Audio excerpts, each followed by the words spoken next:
not everyone can be out in the streets, but to contribute in some way to the protest. Black men in a public space. So for some of us, it's a daily struggle. Every time I go out, I've got to worry about it. If I put on a mask, how I'm going to be viewed. There comes a point in time where we have to actually not say nonviolence is, the best way to move forward, but we actually have to reflect the actions. You need to teach those around you, and everyone can't reach 1 million people. The pressure that we're doing with these marches, that really, that is a good thing, I'd say. The call to action right now is get out and march if you can, send resources if you can't. When people are not showing up in their greatest humanity, apply more love.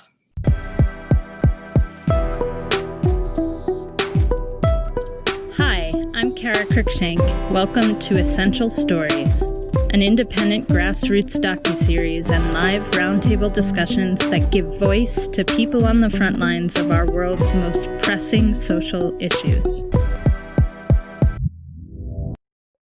What would each of you like to give to anyone who hears this live conversation or the recording of this conversation as a call to action right now? I think to let them know that, as Jason that said, that not everyone can be out in the streets, but to contribute in some way to the protest.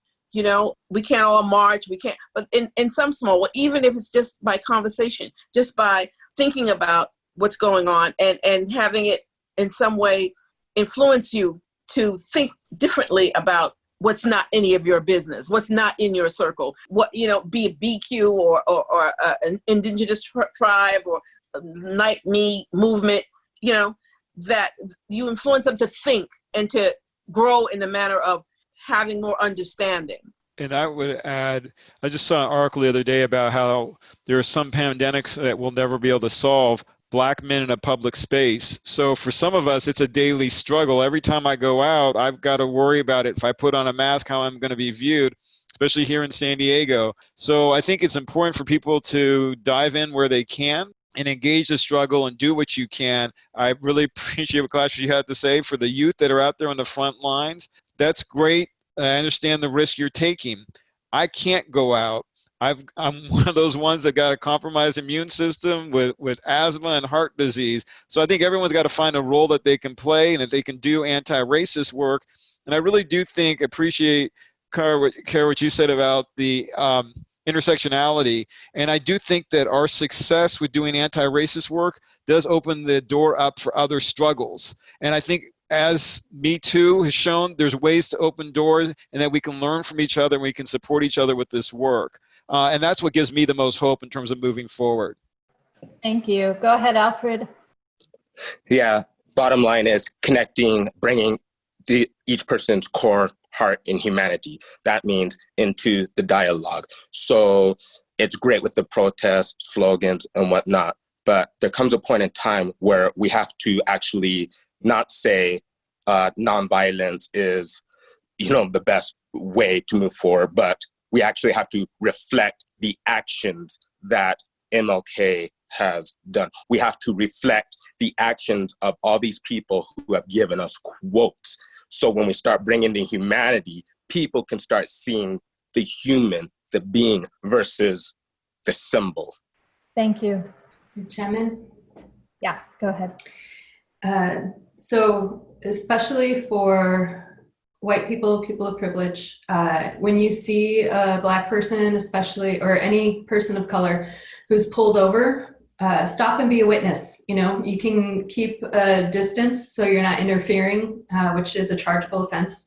But you can keep your distance and you can be a witness. And when the police know that there's someone watching, they're more likely to be on better behavior. Not a guarantee, there's no guarantees, but there's a way that we can be a positive influence in that way. There's the potential of it. So that's an action that we can all take when we see people who are pulled over or having an encounter with the police, including people who are homeless, right?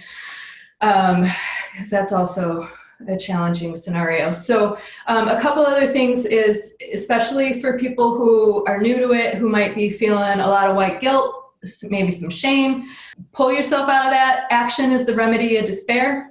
And there's a lot of ways to get involved. And so, do something once a day, do something 3 times a week, whatever your capacity is. It doesn't have to be every moment of every day, but whatever you can do it. And, there's Campaign Zero with the 8 Can't Wait, which is some great organizing that's happening around police departments.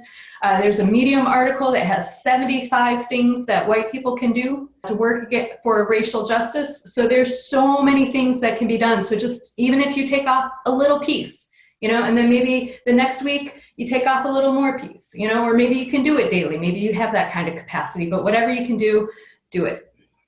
Thank you. That sounds great. I never thought about witnessing any kind of police interaction with a civilian. That's a great suggestion. Thanks. Yeah, it comes from Ron Scott, who organized the police brutality in Detroit some years ago. So, pass it on.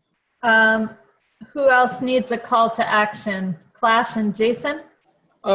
My call to action would be, as a community, whether that's Black or whatever community you're in, but I know for me personally, my being in the Black community, I was brought up on each one teach one. And if you don't know what that means if you know something and you know the truth and you know how to get through, a traffic stop, you know how to peacefully protest and shut down a lot of, bullshit going on, you need to teach those around you. And everyone can't reach 1 million people. Everyone can't be the most brave, and that's okay. Everyone can't be on the front line, but wherever you are, you can teach those around you, even if it's one person, even if it's 2 people, your whole life. That is important, just as important as reaching the masses in the world, because each one teach one, and eventually we will all be educated on the issues and the solutions. Agreed. Who else wants to jump in with a call to action? Yeah, I think here locally, we have some little bit of good news. 2 days ago, the Portland City Council said they pulled police officers out of the schools because they had done this program where some police officers were in schools here, and they're pulling those out. We have the first, African-American councilwoman here, Joanne Hardesty, who was voted in, and not just now, but in the previous election to that. And she has been working sort of behind the scenes to get the votes of the other, of 3 votes in the council to defund a couple of police units that she announced yesterday that she had succeeded because of this public pressure created by the protests, created by the reaction to this, and pulling funding from these 2 units. So I think that, this kind of stuff, the pressure that we're doing with these marches, that really, that is a good thing, I'd say. The call to action right now is get out and march if you can, send resources if you can't. That's awesome. And also, try to support law and believe that your vote matters. Just get everybody, for me, the number one thing is the cynicism that people have around voting, and that it doesn't matter anyway because of the very legitimate criticisms of the system, of the 2-party systems, of our government system, is to believe your vote doesn't matter. That is the kind of the worst, most pernicious element against people power in my mind, because it matters so much, specifically around the issue of violence against, Black people, or violence by officers. You have this 1989 case of Graham versus Connor that established this reasonableness test when judging the behavior of cops in the field, and said if they say, well, I feared for my own life, or it was reasonable that I, did this or that against this person, then they get off. It's very, very, very hard because of the Supreme Court precedent to convict officers when they appeal their case. If they happen, as unfortunately is so rare, to get a conviction and they go to appeal, it escalates up to the point that it gets dropped again. So this has to do with Supreme Court appointments, which is very much related to, people's vote, who we have in as president, who we have in as legislators. They approve, the president gets to pick a person, and then legislators get to approve that person. So every one of those votes matters and is critical to how we try to gain power in a system like this. So that's my call to action is, get out on the street and protest, and vote with your protest, and vote with your vote, believe in it. Elizabeth, did you do yours already? Your call to action? While she's double checking, does anybody have, I think another great call to action is to read and to watch good documentary films and be constantly learning on, what history we've missed and what current events we may have missed. And so if any of you want to make a book or film recommendation along those lines, I think that would also be valuable. I really love I Am Not Your Negro. It's a really powerful film that I think everyone needs to see. James Baldwin's based on his work, his words. There's so many more. I had another thought when you asked that, Cara, just about one of my teachers has a way of saying when people are not showing up in their greatest humanity, apply more love. Because what it's a reflection of is their internal world, which is usually 10 times worse than whatever we see. And so for whatever that's worth for any of us, and especially, speaking that to people who are white, who maybe don't have a strong sense of identity in any kind of positive way, apply more love to ourselves, apply more love to each other, still hold boundaries, right? Boundaries are important. Safety is important. Not putting up with BS is important, and still apply more love. Excellent. And Elizabeth, sorry about that. I just realized that you kicked us off with calls to action. So you're covered. Any other book recommendations or film recommendations before we go?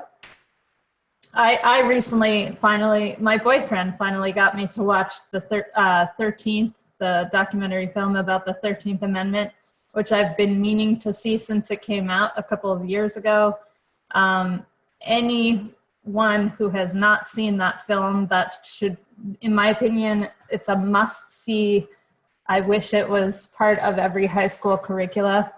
But 13th is powerful in terms of just showing very factually and very clearly the events that led to the criminal justice system that we have right now in this country, who profits by it, and who participated in its construction, and how it emulates and is in essence slavery in the modern age. Now I'm, by recommendation of a friend of Clash and mine, J3, I'm now watching Hidden Colors for the Religion of White Supremacy, which is another great piece of history that has been buried and erased. So yeah, jump in if you have any others to add. Sure. I'll add New Jim Crow, Michelle Alexander. I mean, that's another one, just like what you said about 13th. It's really critical, and it helps provide that holistic part about how criminal justice approach is not just by accident, and how it's been structured and systematic. And in that sense, it gives us a real good roadmap to go forward. So I definitely highly recommend that book, New Jim Crow. Yeah, that's a good one. There's also Waking Up White, which I haven't read yet, but I ordered it, and White Fragility. And white fragility is something all white people who get defensive or have any kind of that comes up when talking about race and racial justice. It's an essential read. Yeah, good to cover bases from both ends of the spectrum. Well, with that, thank you all for being part of this conversation. If anyone else wants to add anything before we wrap up, now's the time. I appreciate your asking me. Thank you, everyone who contributed to my mind thoughts. And we need to have more of these discussions, and this just thank you. Yeah, and we will, at least as far as I'm concerned. So this new project, Essential Stories, is totally grassroots. We are a team of grassroots documentary filmmakers, and we plan to continue having this particular conversation for as long as it needs to be here. And we'll be doing that once every week or 10 days or so with a new panel on this same topic, which is politics, white supremacy, and cult psychology. So we'll be constantly exploring new questions and hearing from new voices on this topic. So stay tuned for more. And thank you for being part of this one and sharing from your perspectives. It's valuable. And please share the video. That's great. It's a pleasure meeting and talking to all of you. Thanks for answering my questions and bringing up some new ideas and mindsets. Thank you. And Thank you. all for the Thank work you. that you're doing right now in the world, and please keep doing it. Thank you, Kara. Thank you. Bye.